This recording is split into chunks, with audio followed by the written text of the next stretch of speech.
So we should be live now, and now I just need to somehow make our live video go on this platform where everyone else can see it.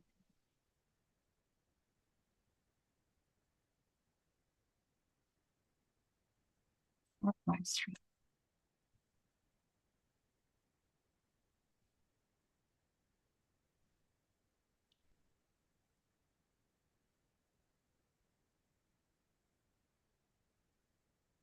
To somehow make our.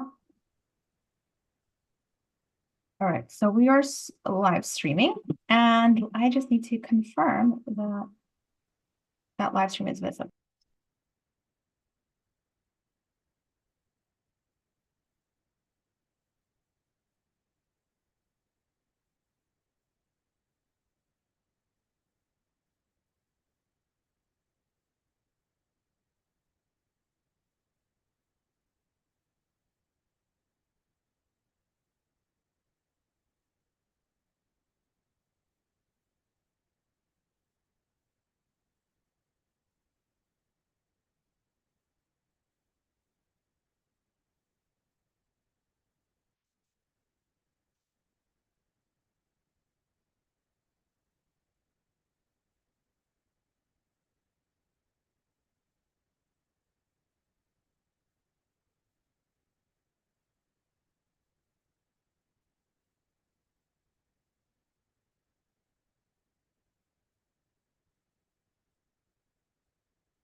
I think I got it. Let me just double check.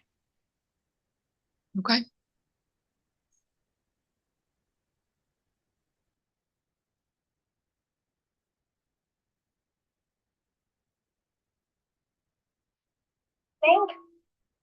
All right. I think I got it. Let me just double check.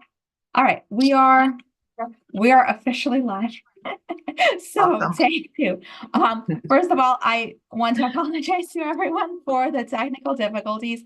I am not great at technology, and so Maria and I are just gonna rewind. All right, I hear myself. Okay. Now I was in two places. So Maria, if you don't mind, I'm going to unpin you and just welcome everyone again. Thank you all for bearing with us through our technical difficulties.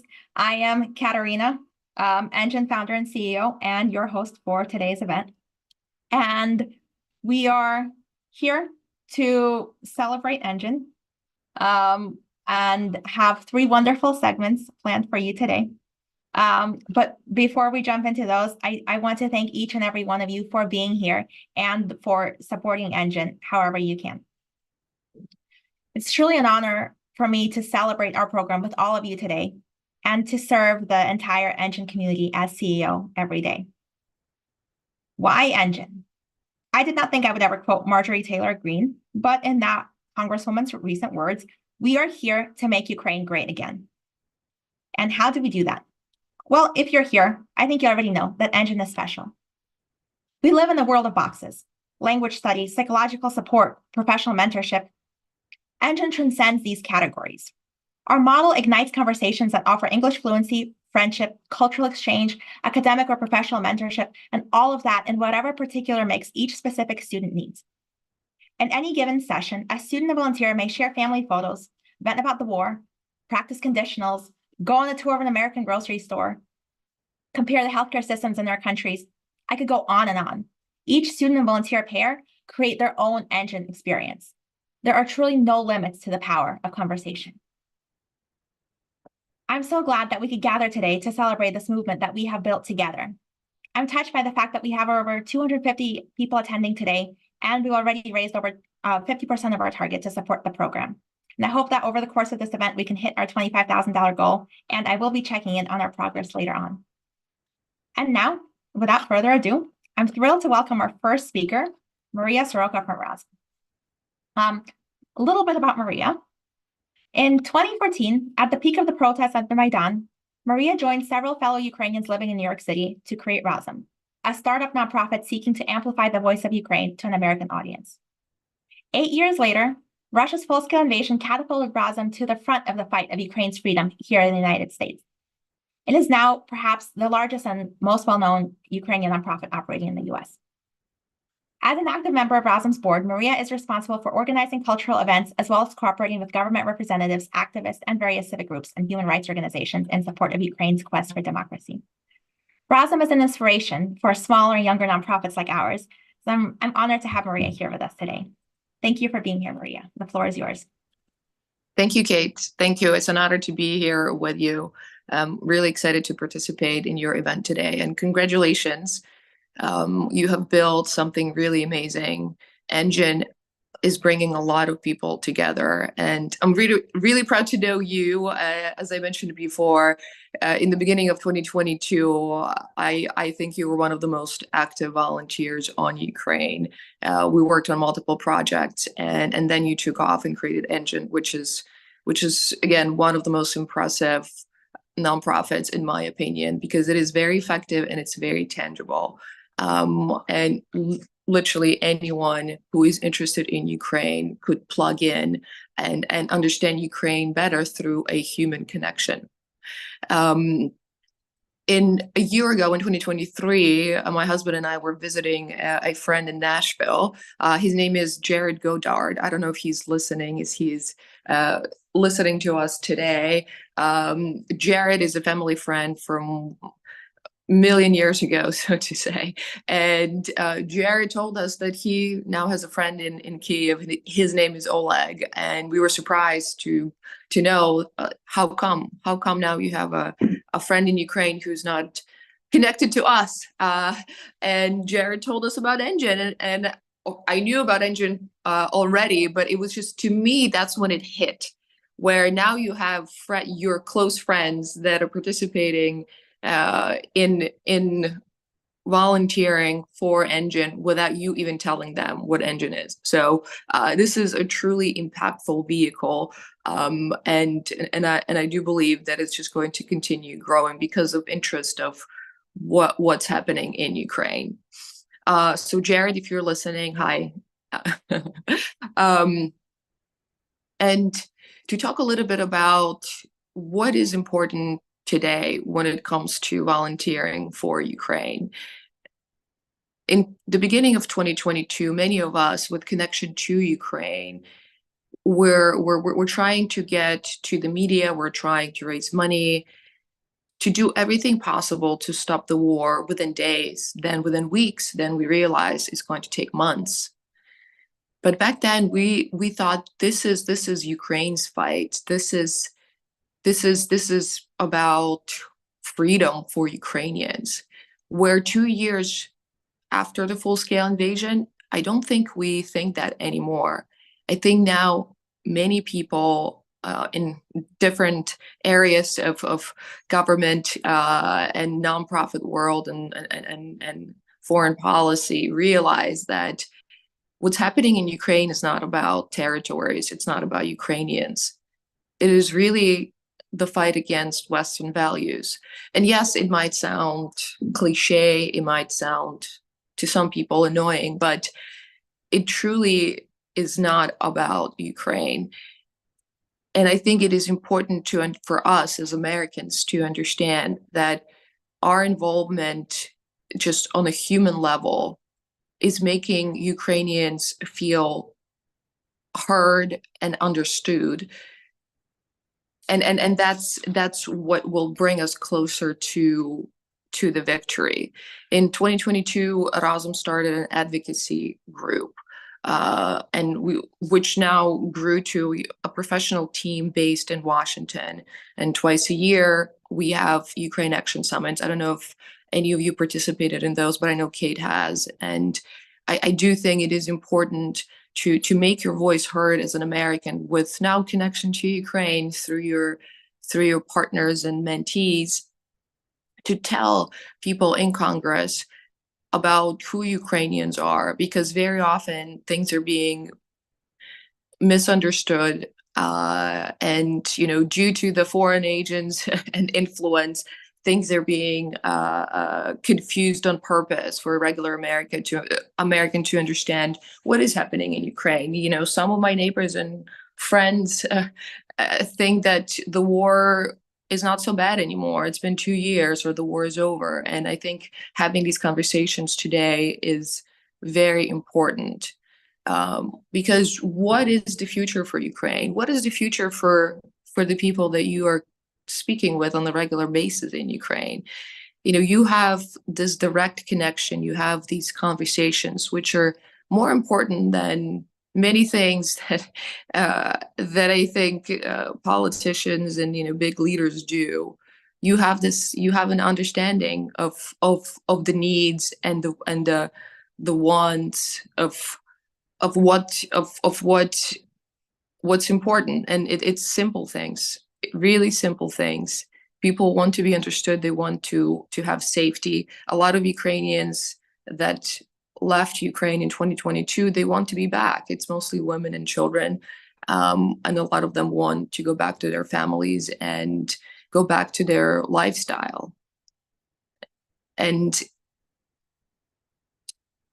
I think showing that United States and Americans have their back, have that understanding is really important.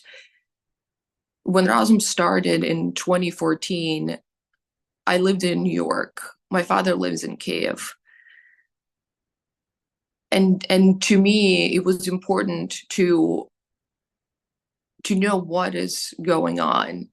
And of course, being in New York, you don't really get the full picture. So I remember speaking to my dad on Skype, and he said, you have to come here. You have to see things with your own eyes. This is history in the making. Our country standing up to this puppet government, to really the Kremlin, who imposed the puppet government. And I remember getting on a plane and being on Maidan for just 5 days. That's all I was able to get from my work, and really having an understanding that this is a life-changing experience for me. So one day I hope you will be able to also come and visit Ukraine and meet your mentees, your partners in person. And all together, very soon, we can celebrate our victory, not just Ukraine's victory. Thank you. Thank you, Maria. And I do hope very much that soon we will be welcoming many volunteers in Ukraine. I have to say, some of our volunteers have already been traveling to Ukraine, not even waiting for the war to end, which is very inspiring to me. But yes, I think we will have hundreds and thousands of visitors from America and all over the world visiting their ENGin buddies when this horrible war is finally over. Thank you so much for your time, Maria. It was wonderful to hear from you, and thank you for sharing your perspective, and loved your story about your friend who ended up volunteering for ENGin. For me, it was actually as well when I started hearing from people that I was not connected to that they were part of ENGin. I realized, wow, this has gotten pretty big. So thank you again. Have a wonderful rest of your day. It was Thank you. great to have you with us. All right. So our next speaker will share another very unique perspective on stories and human connection. But first, I would like to share a story of my own. So just this week, I was thinking, what am I going to talk about at our event? And then just this week, I had a chance to meet an influential member of the Ukrainian diaspora who is passionate about Ukraine's recovery and involved in some of the most elite government, NGO, and business circles. I was really excited to tell him about ENGin and get his advice about our work. I explained how we started. I talked about our simple, one-of-a-kind model that has reached 45,000 people and the impact that ENGin has had on both students and volunteers' lives. And what do you think he told me? He said, no one's going to fund that. Unless your husband's a multimillionaire, I suggest you come up with a new idea. So when we finished our conversation, I felt pretty sad. And then I thought of Ignaz Semmelweis. If you haven't heard of Dr. Semmelweis, he is the guy that almost 200 years ago, figured out that patients in the hospital die a lot less when the doctor washes his hands. So at that time, no one had heard of germs, and even Dr. Semmelweis did not know why this hand washing worked, but he came up with the idea, he tried it, and he saw that it really made a difference. Of course, he didn't expect everyone to take this crazy idea for granted, so he instituted a hand washing program on his obstetrics ward at the Viennese hospital where he was working. So he collected his impact data, if you will. He documented that with this simple hand washing intervention, maternal mortality fell from 18%, so almost 1 in 5 mothers, to just 2%. And then he went out into the field to tell his story. He wrote a book and just started trying to tell everyone what he discovered. And it did not go over too well. The other doctors were offended at the suggestion that their hands could possibly be dirty. They mocked Semmelweis and they shut him down. He then had a nervous breakdown, and his colleagues put him into an insane asylum where he was shortly beaten to death. So I'm sorry, it's not a really cheerful story, but I think it's a really important one because it illustrates that innovation can be very hard. You can invent something amazing like ENGin and reach 45,000 people in 4 years, and still you're going to hear from people in power about how unnecessary your work is, even as hundreds of students sign up every single week. But ENGin has got something that Semmelweis did not. We have all of you. We are here today because of regular people just like you, who do believe in our revolutionary approach, who do understand that the fact that we don't fit into a box is ENGin's strength, not our weakness. ENGin is a community-funded nonprofit. Together, we can do anything. We can change the lives of a generation of Ukrainians. We can put Ukraine on the trajectory to peace, recovery, and growth. I want to humbly ask each of you to please support us financially to the best of your ability. You can donate right on the Give Butter page, or you can check out any of the donation options on the donate page on our website, enginprogram.org. Please join me in building Ukraine's and Ukrainians' futures. Thank you so much. And now, without further ado, we're going to welcome our next speaker. And I'm just going to take a minute to bring her on. All right. So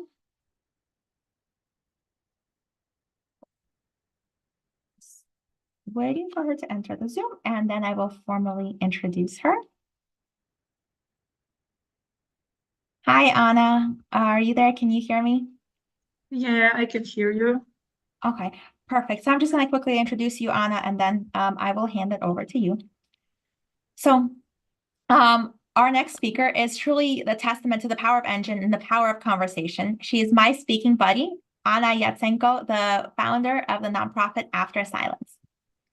Now, a lot of volunteers tell the ENGin team that they benefit from their ENGin sessions as much as their buddy does, or even more. And I have had the chance to see that over the past couple of months. Anna has dealt with my crazy schedule. She's listened to me vent about the difficulties of running a nonprofit, and she's shared her life and her culture with me. And I can only hope that I've been able to be of some use to her as well. When I learned about Anna's work at After Silence, I said, this is fascinating and everyone needs to hear this. Because what Anna does is explore areas of Ukrainian history that even Ukrainians sometimes don't know about. Anna agreed to give me and all of us today a special gift, to make her very first presentation in English. And I know that's a huge step for her, and I'm really grateful.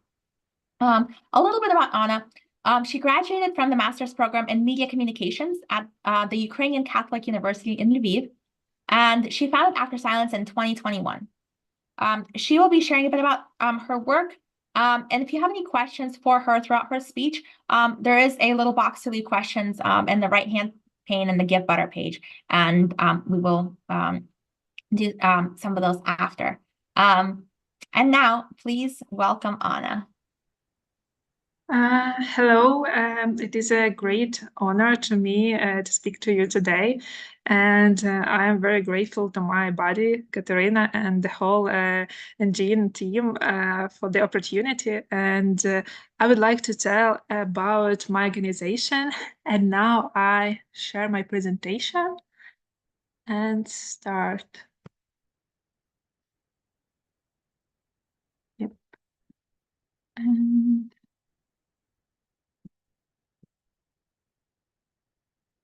yeah, do you see my presentation?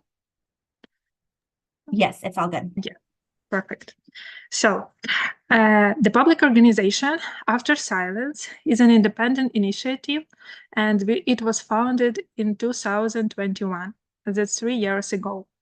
We started our work during the coronavirus quarantine and continue to work during the full-scale Russian-Ukrainian war. Why After Silence? We are interested in the stories of ordinary people, not military leaders, politicians, cultural figures, writers, or other public leaders, but the people around us, our grandparents, our elderly neighbors, and acquaintances. We are interested in the officially ignored stories that are kept in silence.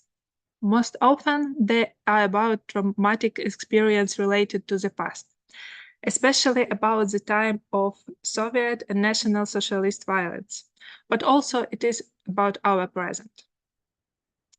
Why it is interesting for me and why did we decide to create such an organization? I think everything started from the searching about my family history. I'm from the Chernihiv region. It is in the northern part of Ukraine, located near the Kyiv region, and in Chernihiv was located the Security Service Archive, which stored more than 8,000 criminal cases on residents of the region convicted to Soviet times. This was unique information about human destinies, both victims and perpetrators of crimes, the executed, and the survivors. 9 years ago, criminal cases become available to everyone. The archive staff helped visitors with the search, explained how working with the documents, and everyone could copy anything they needed using a scanner, a camera, or even a smartphone. Most often, people searching for information about their relatives. There, I found a case about the death of my grandfather, Ivan Yatsenko. He was killed in 1948. A month later, his son was born, my dad. So he knew about his father only from photos and family stories. Thanks to the documents in the archives, we know what exactly happened with my grandfather. Unfortunately, I didn't find any personal stuff of my grandfather. For example, photos or private correspondence, because anything could become material evidence. But I could see the bullet that killed him, a silent witness. In 2022, on February 25, in the beginning of the full-scale invasion, the Russian army fired at the archive in Chernihiv. As a result of the shelling, it burned down, and within 500,000 documents stored there, a part of my family history burned down too. The bullet is just a piece of molten metal amid the ash. All I have is a digitized copy of the documents. This is not the only archive we've lost access to. Little is known about the state of such archives in Crimea, Donetsk, Luhansk, and in Kherson. I suppose that the archives aren't the Russian main target, but the totality of the war means that they also become its victims. And I realized that memories of our families, regions, and the whole countries are fragile, and we must hurry up to digitize them, preserve, and tell others. So that's what we do. We meet with people who remember the events of the 20th century in the history of Ukraine, World War II, the Holocaust, and Soviet mass repression. We record all our history interviews with them, In 3 years, we have recorded 150 such interviews in 12 regions of Ukraine. Who are the people we interviewed? Most of them are 80 years old or older. Our oldest interviewee is 102. On this slide, you can see the process of the interview. It could be anywhere, at home, in the garden, in public spaces like library or museum. It could be online. The most important thing to us is that the person who telling the story of their life feel comfortable. Also, we work with the private archives of our interviewees. We digitize photos, letters, handwritten memories, and other documents, because family archives often contain important evidence of our past, but access to them is much more difficult than access to archives, official archives, because only a person who has trust and respect will be allowed to access the family archive. The Russian-Ukrainian war has shown another problem. Private archives are very easily lost. They burn in fires when houses are destroyed, and often people are not able to take them with them during evacuation. How did we find these people? Mostly, we communicate through our social media channels, from publications in media. Young generation of our interviewees, their children and grandchildren, they find us. It is important to them that the stories of their relatives are heard and recorded. For us, it is equally important to share the recordings with them, and the family can create their own archive. Local museum or library workers also help us with the search. In addition to the digital collection, we also have a collection of original objects related to the history of the Second World War. There are several hundred items in total. Where do they come from? Some of them are given to us by people. Other things we bought in online auction and flea markets. At the slide, you can see examples of our finds. It's letters, documents, personal diary, photographs, even a suitcase with which the man returned from forced labor of Nazi Germany. Also, in the upper left, you can see archives from one family. The archives is a gift to us from their granddaughter. One part of this family was imprisoned in Gulag, and another part was deported to Siberia. This is a lot of documents and photos, but the unique things are an old prayer book and a rosary made of bread in the Gulag prison. So, we record oral history interview, digitize private archives, collect our own collection. And what do we do with them next? We create different public history projects based on them. It is documentaries, podcasts, graphic stories, caption video, online exhibition, and public history workshop for use. We want as many people as possible to learn about the past, and perhaps they will give them hope for survival in the modern Ukrainian context. Also, we want to motivate people to preserve their family archives, to learn more about the fate of their relatives, and to take an interest in history. Also, we try to translate all our projects into English and partly to German. We want the history of Ukraine to be known not only in Ukraine, but all over the world. And I would like to tell you about one of our projects called While Staying in Germany. And it is an online archive of photographs of Ukrainians who were forced laborers in the Nazi Germany. We bought all these photos in an online auction. We try to find out who these people are, searching their stories, and publish them online. Sometimes we even find their relatives, who often didn't know what happened to them. We also organize exhibitions based on these photos. We have already had 3 such exhibitions in Ukraine and Germany. Why did we choose this period?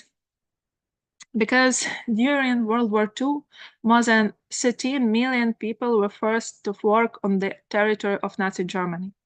They were prisoners of war, concentration camp inmates, and civilian workers from 26 countries. The most numerous, but also one of the most lawless group, were deported from the territory of the occupied Soviet Union in 1942-1944. They were so-called Ostarbeiters, which translated from German as workers from East.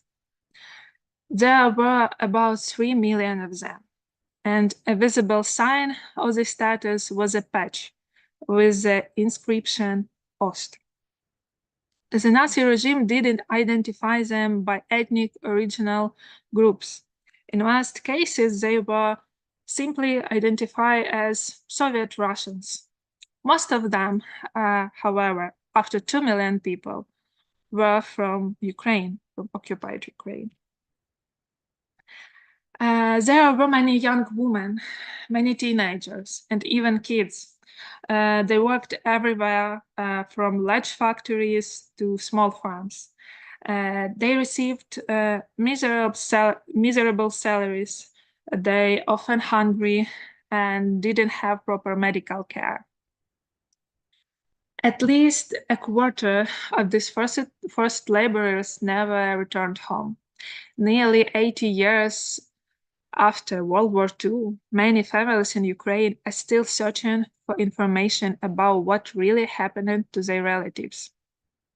In the post-war Soviet Union, armed forced laborers faced suspicion from the authorities and often hostility from their neighbors. As a result, many of them remained silent about their experience until Ukraine was proclaimed their independence. Now our archive contains more than 300 photos, documents, postcards, and letters. How do we work with our archive? As an example, I would like to tell you about the Hanna Pastuch archive. It consists mainly of letters that she wrote to her family and one photo. Hanna was born in a small village in the Khmelnytsky region. She was 20 years old when she was taken to forced labor in 1942. She worked in a glass factory in Gelsenkirchen, its city in Germany. She lived in a small camp at the factory. We don't know under what circumstances Hanna met Mykola Brulaka. He is a forced laborer from Ukraine too. He worked in the mine, and they married. And later, we found only one photo of them together, this photo that you can see.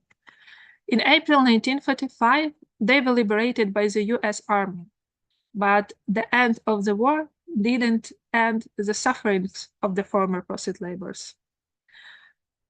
They had to pass through the Soviet filtration, a humiliating process of registration that determined their fate. Mykola and Hanna were separated. He was mobilized into a Soviet labor battalion and sent to the Urals. Hanna returned to her village. All the time, Hanna corresponded with Mykola. His last letter to Hanna was written in September 1947, and they never met again. Hanna lived alone for the rest of her life, working on a collective farm, and after the age of 50, she became seriously ill, and before she died, Hanna asked that there are no photographs or inscription on her grave. She died in 1983, and her neighbors honored her wish. Hanna didn't see the time when she could speak freely about her experience, as she didn't receive financial reparation for her years of forced labor. Her story is the story of an entire Ukrainian generation traumatized by World War II and post-war time. So we try to tell Hannah's story by putting it together like a mosaic. That's why we created the exhibition, From a Distant Land to Native Ukraine, in Gelsenkirchen. Yes, in city where Hannah was on forced labor. This year, in January, we reviewed our exhibition in the museum of the Schalke Soccer Club and even spoke about it before the match at the local stadium where thousands of soccer fans gathered. On the next day, the exhibition was officially opened at the Science Park in Gelsenkirchen. And now we are planning to show the exhibition in other cities of this region. Why is this important? As I said earlier, more than 2 million people from Ukraine were deported to forced labor. So this is a part of many Ukrainian family stories. Only a small number of them spoke openly about their experiences. And Ukrainians are still searching for information about what happened to their relatives. Also, it is important to the young generation of Germans. In the past, in memorials and museums, all workers from East were automatically considered as Russians. A new generation of Germans did not even realize that the majority were Ukrainians. And this influences today's perception of history and attitudes towards Ukrainians. And we are trying to change that and restore justice, or at least restore their names from oblivion, like the story of Hanna Pastuk. And this is just a small part of what we are doing. And we have many more plans for this year and next year. We see a lot of interest in our work in Ukraine and abroad. And I thank you for your attention. And I would be happy answer to your question. And of course, you can contact us if you have ideas, or maybe you need help in researching your family history, especially related to Ukraine. Thank you so much, Anna. That was such a wonderful presentation. And I dropped your website also on our link because I saw someone was asking. So I added After Silence's website for anyone who's interested in learning more about their work. And yeah, please feel free to reach out if you'd like to maybe bring Anna's work to your community and share Ukraine's history in the United States or wherever you may live. Anna, maybe just one question. Curious, can you give a couple examples? You talked about the project on forced labor during World War II. What are some other topics or areas of history that you've explored in other projects? Our focus is like 20th century, and of course it's stories about the Holocaust. For example, we made documentaries about the history of the Holocaust in the small town on the Carpathians. Also, we created podcast in Ukrainian, like even 2 seasons, about everyday life of survival in the deportation of Siberia, and also 1 season about Second World War, about how people survived in the war. And also we created in this year online exhibition with small projects as a result of our workshops for youth called Recall, Retell, Reflect. And it's interesting example how young generation of Ukrainians reflect about history, because this is stories not even about their grandparents, but about their great grandparents. And it's also interesting how its family memory works. Also, I don't know. I think there's a lot of great Yeah. examples. I don't want to put you on the spot to remember like every single thing you've done, because I'm sure it's a lot. But thanks for sharing some of those other ones. And like I said, if people want to know more, we've shared the website. And thank you so much for coming today and for your time and for this wonderful presentation. Yeah. Thank you. All right. Take care. Bye. Have a great day. So I hope everyone was as impressed as I was by Anna's story, and just think that is just one person, one ENGin student, and we've served 23,000 more. And in a couple minutes, we will get to meet a few other ENGin students in our final segment and a panel of ENGin stories. First, I want to check in on our fundraising total. And I see we're over $18,000. Thank you, everyone, for donating either on the Give Butter, or we had a few donations come in through other methods that I've added onto there. So I'm really grateful for your support. One of my favorite sayings in Ukrainian is "Я крапля в океані," I'm a drop in the ocean. It means that alone we may be tiny drops of water, but what can one person do to change the world, right? But when we come together, we can do anything, and ENGin truly is proof of that. While we are celebrating our campaign launch today at this event, we will be working hard all year long to raise the funds we need to fuel ENGin's work and to keep going beyond this year into next year and hopefully many years after. And there are so many ways for each and every one of you to get involved. You can organize a fundraiser in your community, like our volunteer Cordelia from California, who has planned a race in her town for 2 years now to raise funds for ENGin.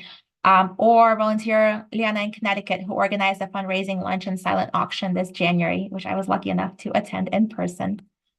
You can reach out to your employer, like our volunteer Lynn and the rest of the ENGin volunteer team at Capital Group, who have secured several corporate grants from Capital Group for us. You can set up a monthly donations, like dozens of volunteers whose names I don't have time to recognize right now, but every month I see your guys' donations coming in, and they're like little lights warming my heart. Your commitment to ENGin really means a lot. You can set up a birthday fundraiser on Facebook. We've had more of those, and those are also really great to spread the word to people in your network who may not have heard of us yet. You can write to your local paper to share our story. Again, we've had a number of people do that with great success. Please never hesitate to email me, Katerina@enginprogram.org. If there's a potential supporter you can introduce me to, or if you would like to ask for one of our team members to attend your fundraising event. I look forward to collaborating with you to ensure a successful future for ENGin. And now is the perfect time to remember our why. Why do we do all this? And for that, I'm going to turn to the source, our amazing ENGin students who have agreed to join us today. To share a little bit about their ENGin experience. So I'm just gonna let them in now.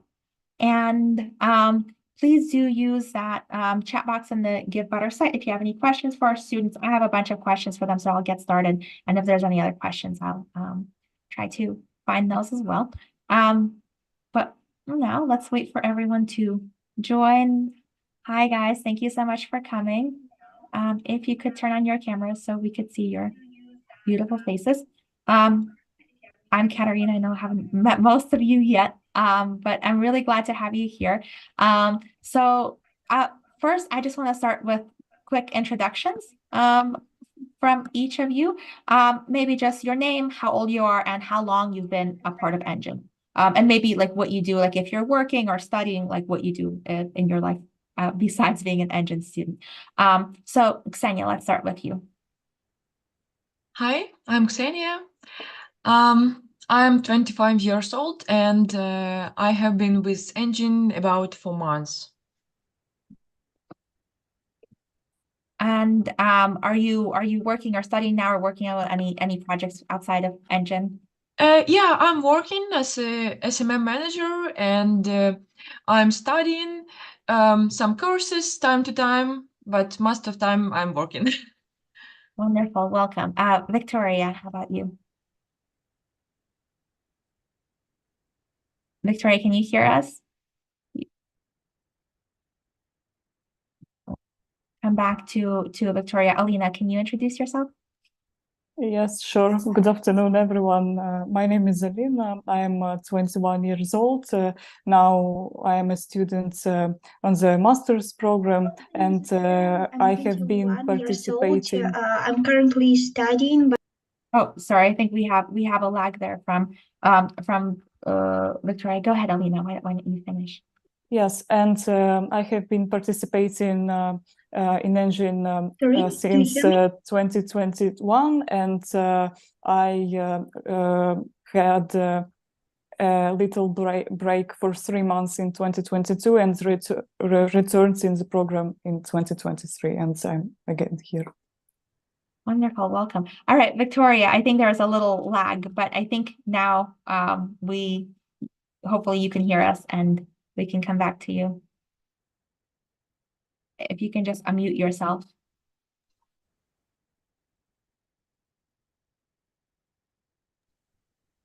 All right, I think we should be able to hear you now. Yes, I hear you. Do you hear me? Yes, go ahead. Great. Sorry for this inconvenience. So, my name is Victoria. I'm 21. I'm currently studying in France, unfortunately not in Ukraine because of the war. I also working. I'm working as a personal assistant, and I have been with ENGin since 21, more than 2 years and a half. Oh, wow. Wow, that's amazing. Welcome, Victoria. Alexander, why don't you go next? Hi there. My name is Alexander, and I'm 24 years old.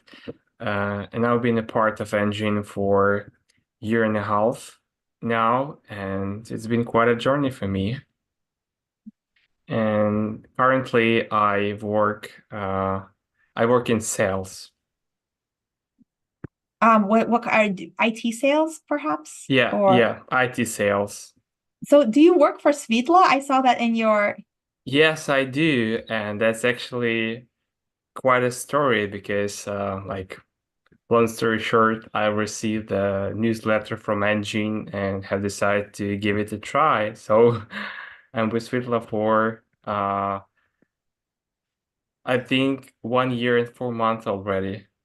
Oh my gosh. Wow. Well, yeah, so it is a very small world because Sweetla Systems is an IT company that I've been a supporter of ENGin for a while. And actually right now we're working with a team from Sweetla who are giving us a deep discount at a big project to improve our platform. So this is a great example of sort of the connections that ENGin makes.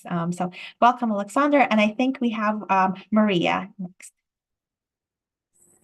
Yes, hi everyone, my name is Maria, I'm 20 years old, and so firstly I'm a student and I also work part-time, and I've been with ENGin probably for a year and 2 months, so for like slightly more than a year, and also as a student, and also I've been with ENGin almost for a year as a Ukrainian teacher.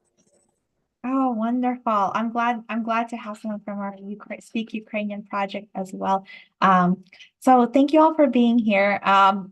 As our audience can see, Ukrainians stay busy. When I asked you guys what you're doing, I thought maybe people would be would be working and studying, and that's as I see from our students and our team in Ukraine, it's very, very typical. Ukrainians are always doing a lot of really cool things, and I'm glad to have such an interesting group with us today. I would love to hear more about all of y'all's experiences at ENGin. So if each of you could tell us a little bit about your buddy, or if you've had multiple buddies, you can talk about your one main one, or if you've had multiple ones that you want to talk about, and maybe share just one memorable moment or story from one of your sessions. I know that probably you guys have a lot of interesting stories, but in the interest of time, maybe just choose one example of a particularly great session.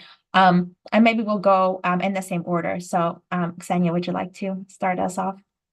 Yeah, of course. My buddy is Katie from Pennsylvania. She have been really helpful and nice during my time in ENGin. I really love to talk to her, and we talk about a different topic in English. My buddy made it easier to me to understand English by breaking it down into simpler parts, because I don't know English really well, and Katie really helped me. Katie also is helping me with career advice, and it's also really helpful and important to me, and I'm really thankful for them. Wonderful. Alina, how about you? Yes, I would say that during the entire time of the program, I'm here three years in total, and I had 3 volunteers, and I consider it's essential to say that all of them contributed to my knowledge and experience, but probably I'd like to mention about my current friend and buddy, who is originally from Kyrgyzstan, but now she lives in America. For me, a memorable moment was related to the constant support of this volunteer, because she helped me to prepare to my exam, which was related for admission to a university, and in Ukraine it's exam called Unified Entrance Examination. So I think that she promoted my confidence, and every time she tried to help in everything what I asked. So, and according to my observations, I would say that these classes were so useful for me. That's wonderful to hear. Victoria, how about you? I would like to say thank you for having the opportunity to talk about my body, because I was connected with my peer. She is the same age as me, and we found many difficult many things that make us common. I do like. I started from the really level, I suppose, AI, I do something like that, and now I'm growing. I see my progress thanks to her, because she's originally from a high, and our first meeting was just a little conversation. I was so timid. I was so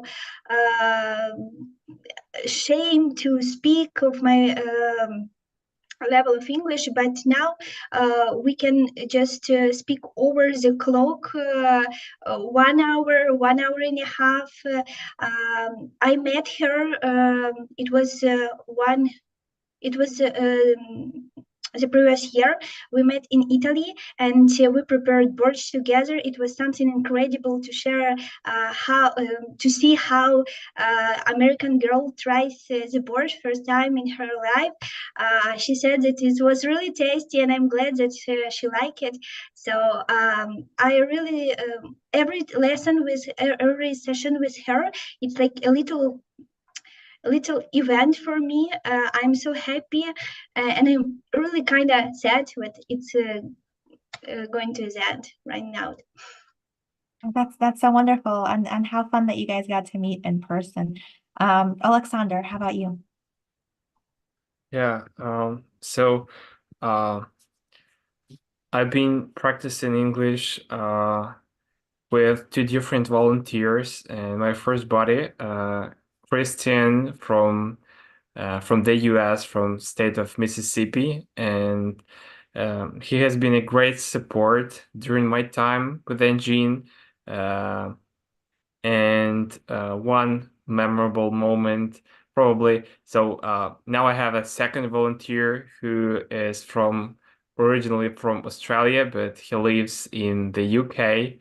So, and um, and I was fortunate to cover all of the like different aspects of speaking in like how people talk in the US, Australia, the UK. So really amazing experience. And so the one memorable moment probably is that my first volunteer, Christian, was teaching me Southern like accent and words, and the uh, uh, the fun fact that uh, so at my job, I was assigned to the southern states to sell services there. And it was so interesting, to get to know the people from that areas. And it was such a nice experience. That's really cool. Yeah, it's interesting because sometimes students ask us to have a volunteer with a US accent, but as you now know, Alexander, there's no such thing as like a US accent. There's quite different ones depending where you are. And I lived in the South for some time, and there's there's a lot of unique sayings, and just the way people talk is interesting for me to discover, even as a fluent speaker. So thank you for sharing that. And let's finish up with Sure. Maria. Can you tell us about your buddy? So firstly, throughout my journey with ENGin, I've been working with two buddies. The first one was a girl from the USA, and we worked together maybe for 2 months. So that was like that period when I was quite nervous of meetings because it was something new to me. But with her help, I managed to overcome like this fear, and even then I became much more confident in speaking. And then I had my second buddy, and we still work together. It is a girl from South Africa. And with her, I think that we managed to create this like deep connection when we can discuss everything because we are the same age. We have a lot in common, and we work, we study, we can share like our, let's say, problems or whatever. So it always feels like a little therapy to me. It always helps. And as for most memorable moment, I think that's like firstly this support that we share, and secondly, maybe that was one time that we shared our cultures. We created a session for just like cultural exchange, and we tried to say as much as we could and share as much as we could about our countries. I think it really opened her country totally differently to me. It's awesome. Yeah, that's one of my favorite things to do with my buddy, just to, even though I have a Ukrainian background, I haven't lived there for so long. It's just really interesting to hear how things happen in Ukraine now. And I tell her the same about the US. So totally can relate to that. Yeah, one thing I wanted to say, I noticed from all of you sharing who your buddies are, we have such a diverse range of volunteers, and that's one of my favorite things about ENGin. We have people from, I think, over 140 countries now, and you guys mentioned South Africa, Kyrgyzstan, Australia, and then we have people who are from one country but living in another country. So it's a really, really wonderful group of volunteers and a wonderful group of students. And I just love that we've been able to build that in just a few years. I wanted to ask all of you too, if you can reflect on, especially I know some of you have been with ENGin for quite a while, have been working on your English. So what can you tell us about why improving your English has been important? How has it helped you? Has it changed maybe your perspective on things, or changed the maybe giving you access to opportunities? Like why is it important for you to improve your English? Let's start with Ksenia again. As I told, I was ENGin a little time, only about 4 months, but I really see the progress, getting better at English with ENGin has been amazing, really. It's not only helped me to talk better, but also it made me see things differently. And also, I hope that it will help me had a better job and have more opportunity also. Great. Well, yes, I think you're like our newest student from the panel, so I hope you see more of that impact as well as time goes on in the program. Alina, would you like to share? In general, I would say that English provides many opportunities, and the program gave me a lot. I had diverse experience with different volunteers, and I think that the main feature for me is that to learn English is to expand my horizons and to know more about other cultures, because I remember that my first volunteer was from China, and this person non-native speaker, but it also was very incredible experience for me that to understand what people from Asia think about specific field of work, or how to know more about their mentalities. So then I could compare their stories with my perception and with my further volunteers. So I would say that I would divide my experience in English in two sides, like for my personal growth and for professional. For personal, it's important for me because I'd like to give more confidence in my speaking, but I understand that I still need to learn a lot. And if I say about my professional field, I realize that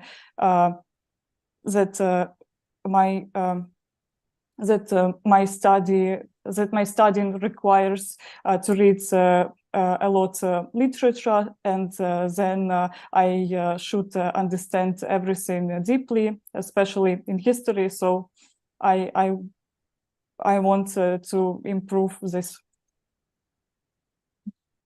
Thank you for sharing, Alina. Victoria, what about you? I think you shared that you've seen yourself go from A2 level to B2, which is amazing. Tell me why improving your English is important for you and how it's changed your life. Yes, thank you for letting me share in my experience and my feelings, because English, it's something that became a huge part of my life. I try to switch completely in English in order to immerse myself in this atmosphere in order to grow faster and faster. And I can say that English, it's not just communication. Of course, it's obvious, it's communication with each other, with native speakers and so on, but still it gives us much more, like culture experience, like opportunity to develop ourselves personally and professionally. It's also confidence, because after this session with my body, I felt more confident than I was before. And I can say that it's something amazing, because it helps me to go on through all my life, to go over different difficulties in my life. And speaking in English open us many doors, because it's international language, and we can ask for something or ask for help, thank you someone in simple or in great way. So it's communication, it's our weapon. And I see, it's not like even with the situation with Ukraine, but also in our personal and professional growth. So it also helped me to find a work and get some new knowledge that could help me now become even better than I am. Thank you, Victoria. It's very powerful. Alexander, your turn. Yeah, thanks. So I think that ENGin has truly transformed my English skills and overall outlook on life. And as I mentioned before, it helped me secure a job in sales, which I enjoy a lot.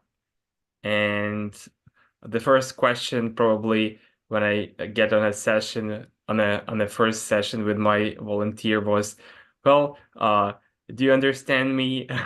How good I am? What's my level? Something like that. That's probably every Ukrainian is asking foreigners just to.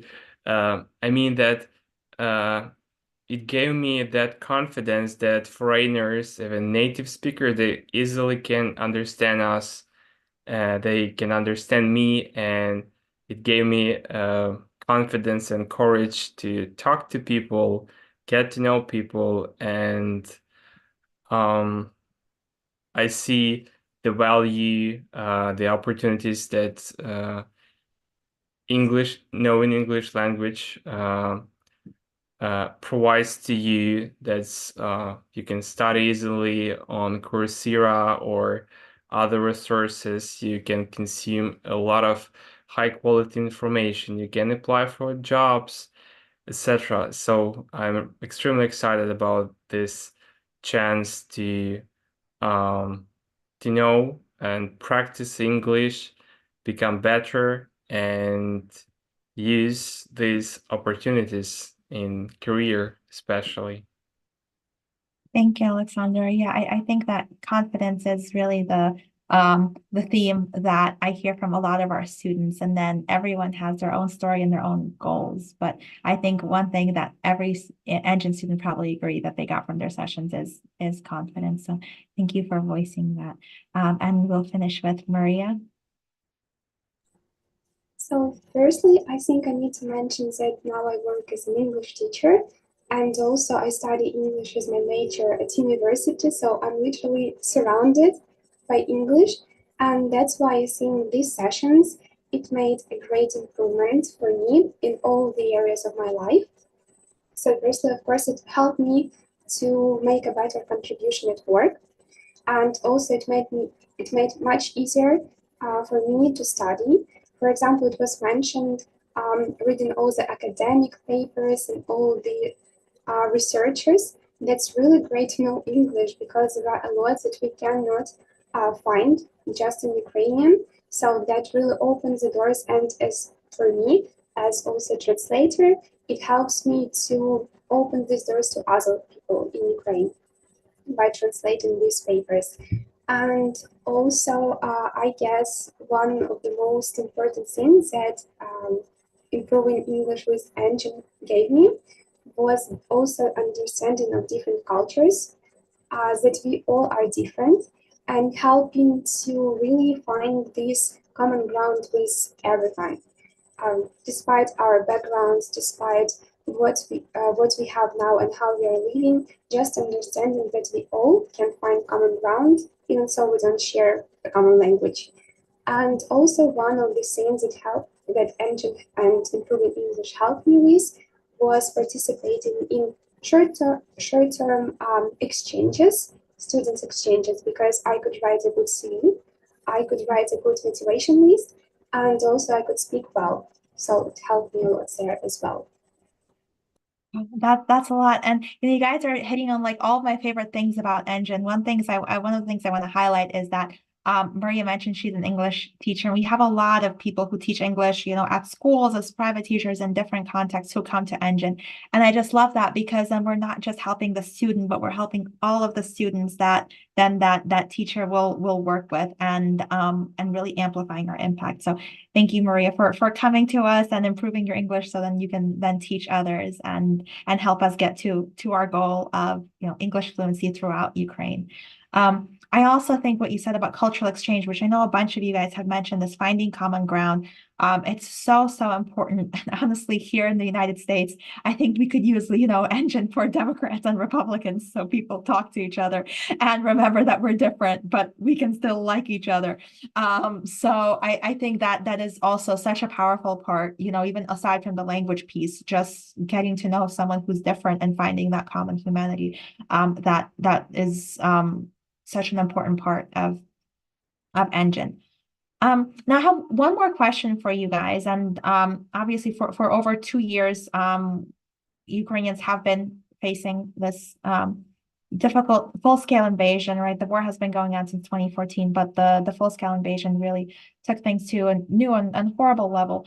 And ENGin was founded in 2020, so we were not founded in response to the war, but certainly, the decision to keep operating and sort of finding our place and how we can help even with the war happening is a big part of our history, let's say, and ENGin's history. So I know that our volunteers will be curious to hear what your experience has been, what challenges you faced with the war in Ukraine, and has your time at ENGin been helpful at all, with that specific context. And by the way, before we start, I want to say I just checked the comments, and we have multiple comments from volunteers telling you all that you're awesome and your English is awesome, and thank you for coming. So just some of our members of the audience sending their love, and I wanted to be sure to pass that on.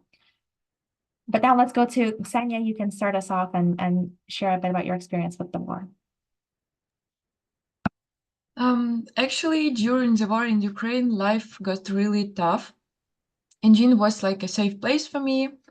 Chatting with my body helped me feel better and forget about the bad stuff for a while. It was like having a friend to talk when things are really bad,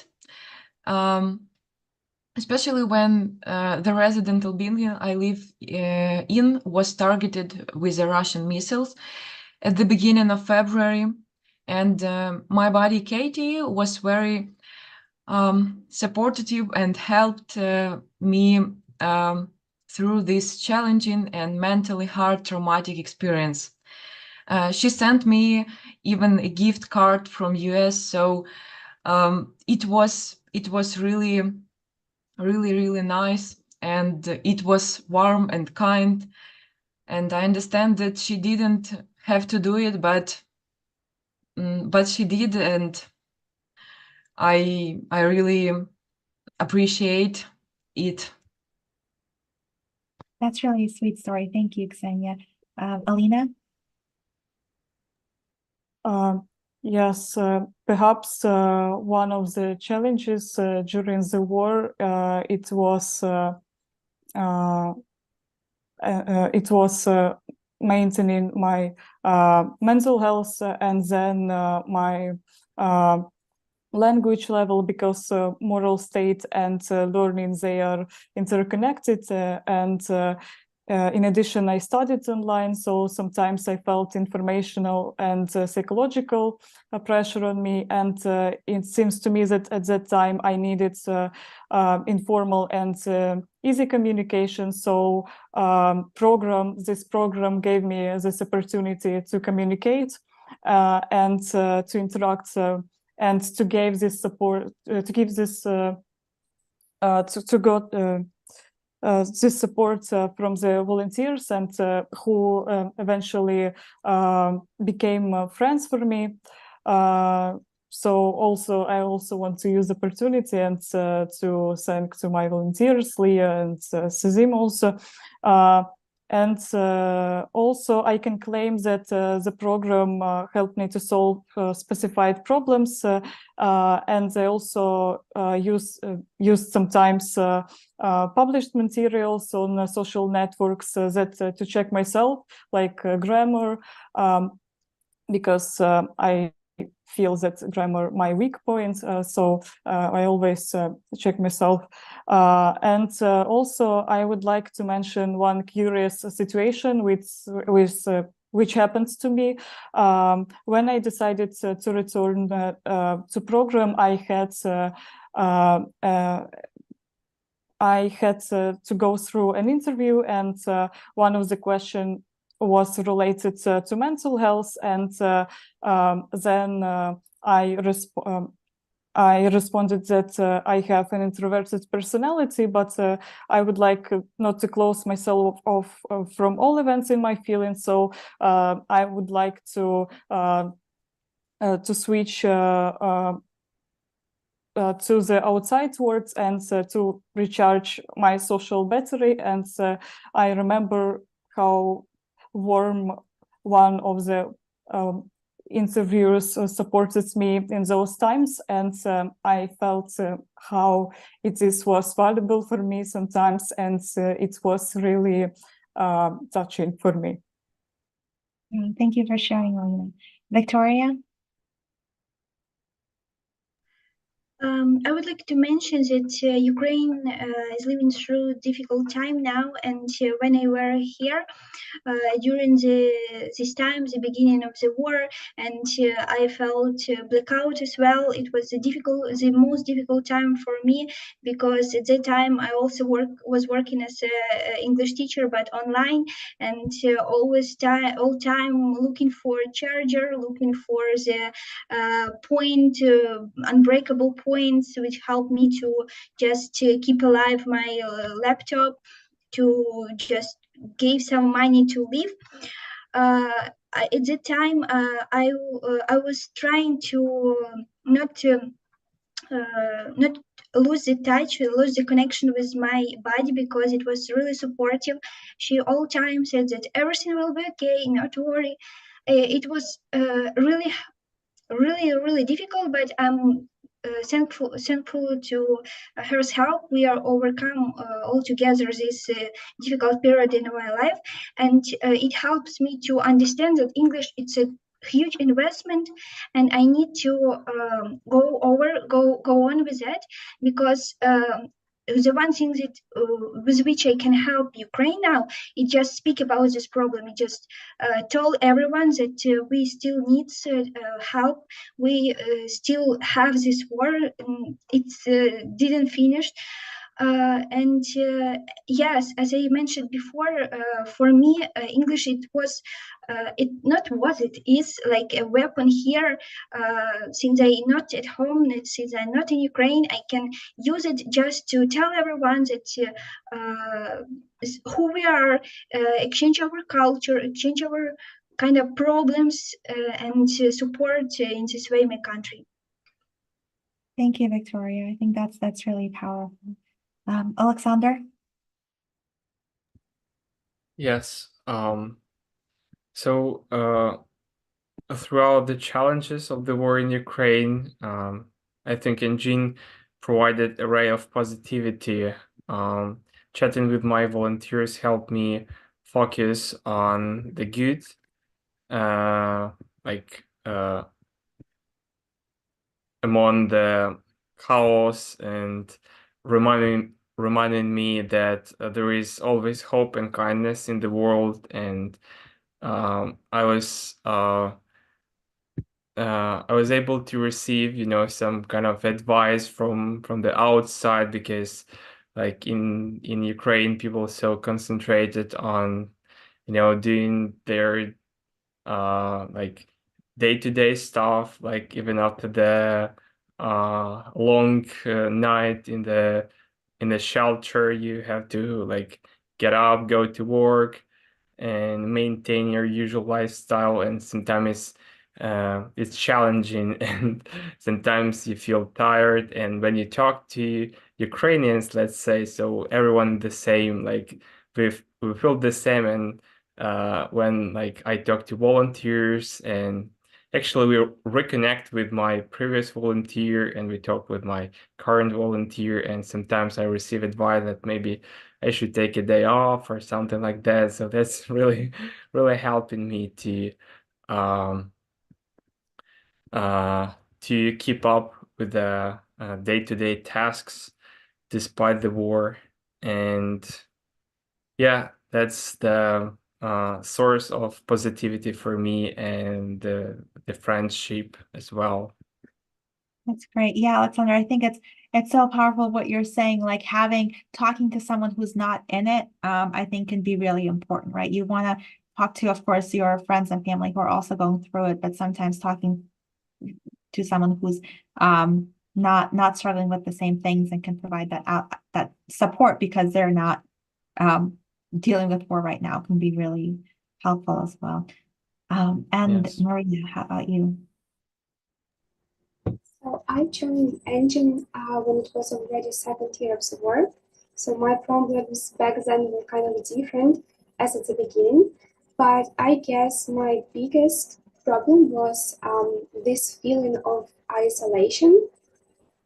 Because even like when the war started, it just felt as though I was trapped. As though like the whole world beyond the borders of Ukraine didn't exist. And I was just like alone here and facing all these problems and challenges alone. And also it led to the thing that I couldn't practice English as well as I did before.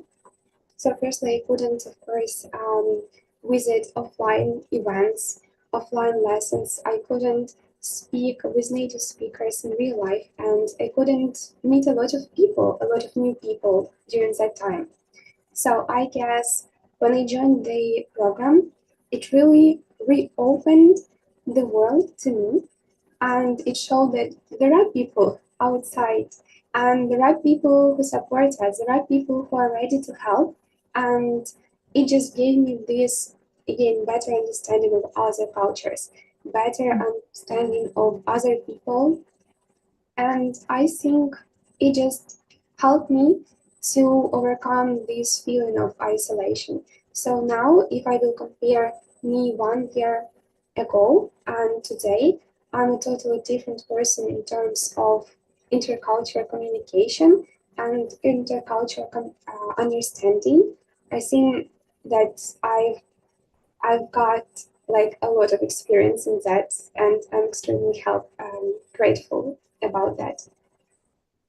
That's so wonderful. You know, as I'm listening to y'all, I was thinking when the war broke out, we were thinking maybe of shutting ENGin down, and I'm so glad we didn't, because I wasn't sure if it would still be useful with, you know, a war going on and much bigger problems than English fluency. But I think as your stories show, it definitely has been still relevant and has been a source of positivity and support.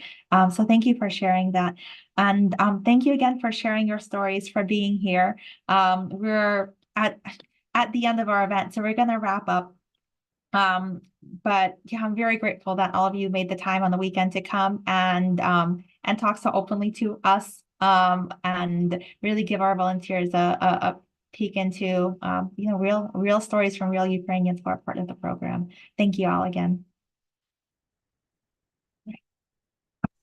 And for everyone listening, we are at the end of our event. Thank you for everyone who has supported us, and please continue the energy going. Our event is over, but ENGin continues, and every day we're doing our important work. We're always looking for volunteers. We're always looking for people to help share our story, to bring new people into the community. So I hope that hearing from our speakers today has energized you to keep connected with the organization, to keep working together with the ENGin team towards our mission. And thank you again for all of you for being here.